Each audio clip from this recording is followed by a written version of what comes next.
Vítam vás pri dnešnom výklade karty Malej arkány Páža pohárov. Táto karta je ako pozvanie do nového sveta pocitov a zážitkov. Nesie v sebe energiu mladosti, zvedavosti a otvorenosti. Poďme sa spolu pozrieť na jej symboliku.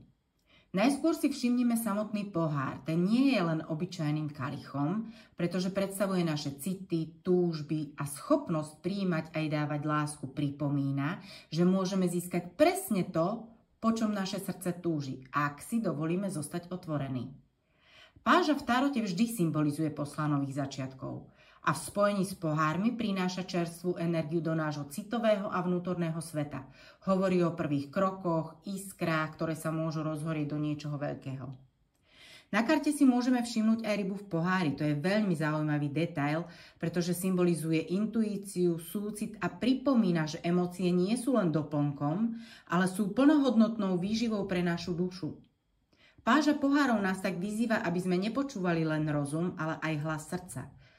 Pokojné more v pozadí zase naznačuje, že aj keď do života prichádzajú nové príležitosti a občas aj trochu chaosu, je dôležité zachovať si vnútorný pokoj. Hladina mora nám pripomína, že harmónia je základom všetkého nového, čo vstupuje do nášho života. Celkovo je teda Páža pohárov kartou otvárania sa novým možnostiam, či už v láske, v priateľstvách alebo v osobnom raste. Prináša sviežu energiu, nové impulzy a zároveň jemnú výzvu, aby ste sa nebáli objavovať, skúšať a dôverovať vlastným pocitom.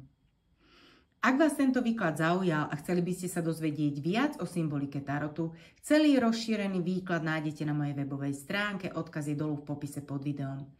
Ďakujem, že ste dnes boli so mnou a ak vám tento výklad priniesol inšpiráciu, poteší ma, ak dáte videu like a prihlásite sa na odber, aby vám neušli ďalšie tarotové výklady.